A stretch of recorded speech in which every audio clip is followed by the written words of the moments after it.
오늘 말하는 요지의 핵심은 북한에 있습니다. 그래서 북한이 재래식 전쟁을 남측의 일부러 일으키고 그 재래식 전쟁의 결과에서 북한이 전술핵 위협을 할 수 있다는 겁니다. 그래서 전술핵은 전술핵 자체만으로는 안 쓰고 재래식 도발을 하면서 전술핵 위협으로 연계할 건데 북한이 서해 5도를 공격하고 그중에 큰 섬 하나 정도를 점령하고 그 다음에 전술핵을 가지고 구원을 못하도록 협박하는 일이 벌어질 수 있다는 겁니다. 그래서 러시아가 미국과 유럽을 상대로 핵을 위협할 때 북한이 재래식 도발을 하면서 전술핵으로 위협할 수 있다는 거예요. 전술핵의 의미는 여러분들이 전략핵과 구분해서 정확하게 아시지요? 자, 히로시마나 나가사키를 날릴 만한 큰 그 핵폭탄은 원자 수소폭탄까지 포함해서요. 그것은 전략핵이고 전술핵은 핵의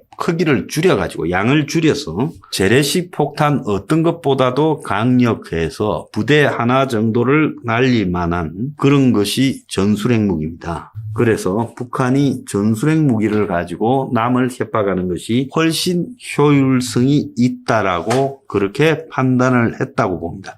그래서 최근에 보면요. 전부 전술핵을 탑재할 수 있는 SLBM이나 또 전술핵을 탑재하는 초대형 방사포발 로켓을 쓰고 있어요.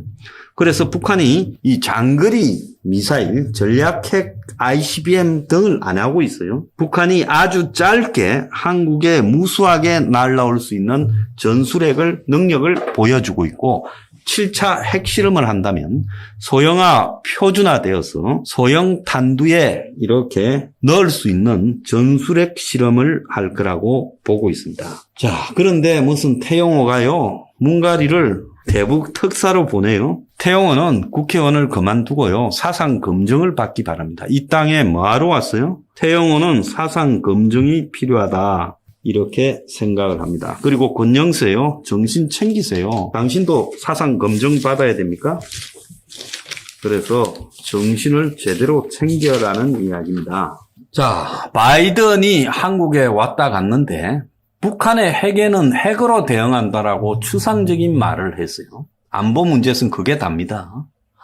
아니, 북한이 핵을 자위적 수단이 아니라 이제 공격적으로 사용하겠다고 김정은이 지입으로 이야기를 했으면 솔직히 미국의 바이든이 북핵을 바라보는 관점과 지금 한국에서 바라보는 관점은 차이가 엄청 있죠. 옛날에는 북핵과 미사일이 남한용이 아니라 미국용이었지만 시간이 흐르고 북한이 비핵화 한다고 쇼하는 데서 빠져버리고 난 최근의 시점에서의 북한의 이 핵 문제는 미국이 아니라 한국의 문제가 됐다는 거예요. 최근에 북한이 핵실험을 해도 전술핵 실험을 할 거다라고 추정되고 있고 미사일을 쏴도 전부 단거리 전술핵 발사 미사일 내지는 대구경 방사포 내지는 SLBM을 쏘고 있습니다. 그러니까 북한의 최근의 핵위협은 전부 남한을 겨냥한 거다.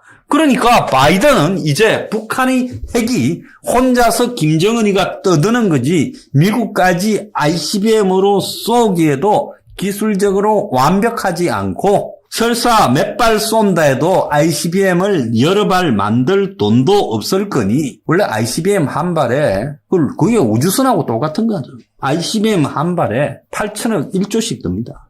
그러니까 결국 북한은 그 핵을 미국을 향해서는 못 쏜다. 두세 발 날라와봤자 미국이 일본에서 오키나와에서 괌에서 다 요격할 수 있다. 알래스카에서 LA에서 하와이에서. 그래서 결국 미국은 핵 문제는 우리 게 아니다는 거죠. 이제 바이든이 거의 핵에 신경을 끄는 거 보십시오. 북핵에. 그러니까 한국이 미국을 붙들고 이 북핵 문제에 대해서 명확하게 이야기를 해야 되는 거예요. 그래서 막연한 해구산이나 한미연합군이 훈련을 강화하는 거. 아니 핵이 있는데 한미연합 땅개들이 돌아다녀봤자 바닥에서 무슨 소용이 있겠습니까? 그러면 해구산이라는 부분을 말로 해구산으로 핵대핵으로 강화한다고 확장 억지 전략이라고 표현하며 거창하게 표현하며 말을 하는데 그건 의미가 없다라는 거예요. 구체적으로 아쉬운 우리가 미국에게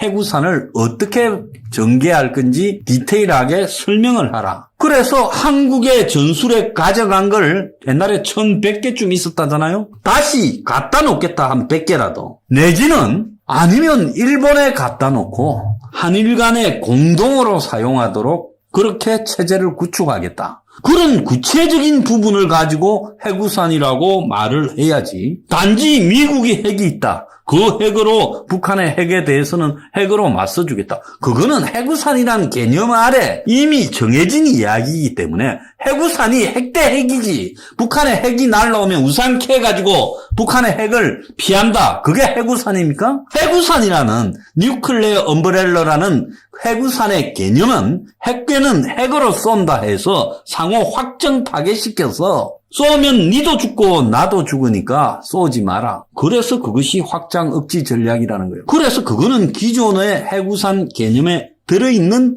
하나만한 이야기라는 거죠. 바이든과 윤가리가 핵 대 핵이다라고 항공우주사령부에 오산에 가서 이야기를 했는데 그건 하나만한 소리입니다. 한국에 전술핵이 있다라고 선언하든지 갖다 놓겠다고 하든지 일본에 갖다 놓고 같이 쓰겠다고 말하는 그런 말이 의미가 있다라는 겁니다. 그래서 정말로 하나마나한 소리를 했다. 우리가 북한하고의 비핵화도 마찬가지예요. 북한은 비핵화 안 합니다.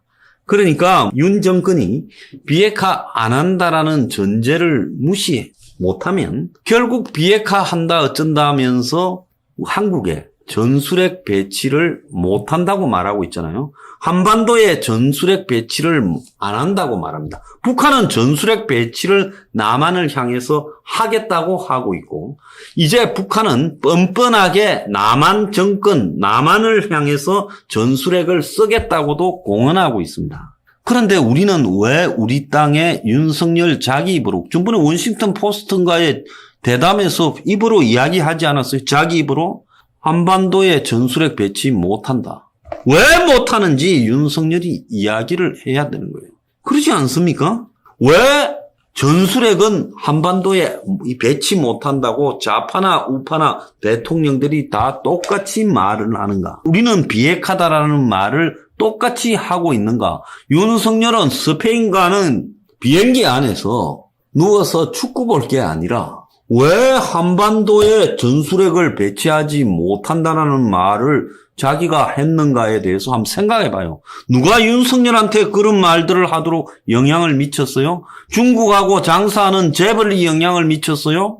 그러면 윤석열이 저런 말을 했다 하면 국민 상당수의 상식적인 이 북한을 믿지 않는 반북적 시각을 가지고 있는 정신이 올바른 국민들 다수가 윤석열의 전술핵을 한국 땅에 배치할 수 없다라는 근거가 뭔지에 대해서 묻고 압박을 해야 될 건데 그게 그런 인터뷰를 했다고 나와도 누구 하나 따지는 사람이 없어요. 황장수만 한국에서 유일하게 윤석열이한테 물어보는 겁니다. 왜 전술핵은 안 되냐? 왜 안 되냐? 북한은 가지고 있고 매일매일 만들어가고 이제 전략핵은 완성시켰고 전술핵까지 남한을 배치해서 재래식으로 전쟁을 벌이고 미군의 개입을 전술핵으로 위협해서 그야말로 남한을 먹으려고 저러는데 우리는 전술핵을 미국 보고 가만히 알아보니까요. 한국이 달라면 미국이 갖다 놔요. 그런데 왜 한국은 미국 언론과 인터뷰에서 대통령이란 자가 전술핵은 절대 배치 못한다고 말했는가? 윤석열의 그 배경에 북한이 작용하는가? 재벌이 작용하는가? 이거 한번 알아봐야 되고 윤석열 정권이 왜 밀무역은 건드리지 못하고 새 피격 공무원이나 무슨 탈북 어민 북송만 건드리고 있나라는 것도 우리가 알아봐야 됩니다. 이거 굉장히 중요한 문제지 않아요? 윤석열 정권 하에서 북한하고 대화가 되겠습니까? 안 돼요. 북한이 상대 안 합니다. 어차피 이 지경까지 온 마당에 푼돈 좀 받겠다고 윤석열 정권을 북한이 상대하겠어요? 그러면 결국은 북한이 저렇게 벼르다가 어느 타이밍 남한에 대해서 공격을 하지 않겠습니까? 그러면 남한에 대해서 북한이 공격을 했을 때 그러면 우리는 전술핵도 없어가지고 어떻게 하겠다는 거예요? 그래서 왜 배치를 못한다고 말을 하느냐? 윤석열은 여기에 누구의 영향을 받느냐? 아니 대통령의 생각이 잘못되면 국민이 물어보고 언론이 물어볼 수도 있는 거 아니에요? 왜 우리는 말을 못하는가? 전술핵을 배치한다고. 그 근거가 도대체 무언가?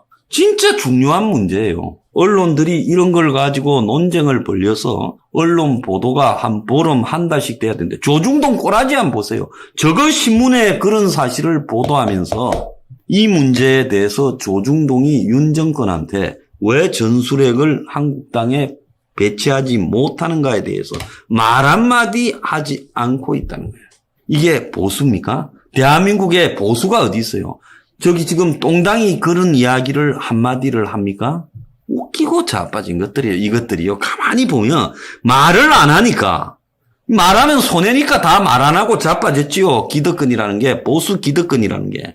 북한이 지난 금요일 날 560발, 두 차례에 걸쳐서 560발의 대포를 쏘고 또 남한의 관찰 구역 내로 비행기를 갖다가 이렇게 내려오게 하고 또 탄도미사일을 발사했습니다.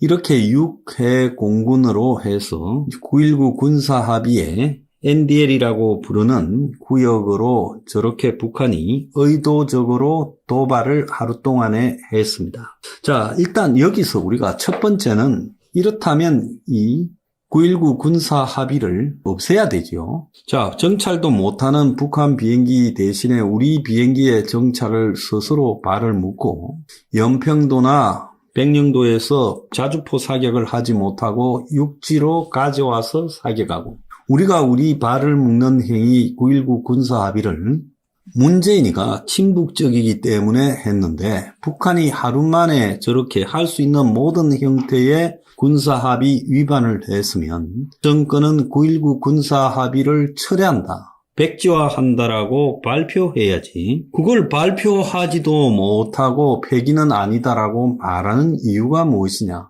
이 첫 번째고요. 두 번째로 북한이 뭐 하려고 저렇게 지금 계속 도발을 집중해서 하고 있는가. 북한이 저런 도발 집중을 하고 있는 원인은 궁극적으로는 북이 노리는 바가 따로 있다. 아마 머지않은 시기에 지금은 남쪽을 향해서 그냥 단순 도발만 하지만 침략 도발을 멀지않아 할 것이다라는 겁니다. 그래서 북이 가지고 있는 핵과 미사일의 위력을 직접 한번 확인해 보는 것, 전략적으로 확인해 보는 것은 북이 재래식 도발 후에 협상을 추진할 때 그것이 먹혀드는가를 확인하는 거예요. 그렇게 하지 않고 핵과 미사일은 직접 쏠 수는 없잖아요. 그런데 그게 우위를 점할 때는 언젠가 하면 재래식 도발을 한 다음에 곧바로 평화합의에 들어갈 때 그것이 얼마나 위력적으로 작용을 하는가. 미군이 추가적으로 북한의 도발에 대해서 공격을 하는가 아니면 자제하는가.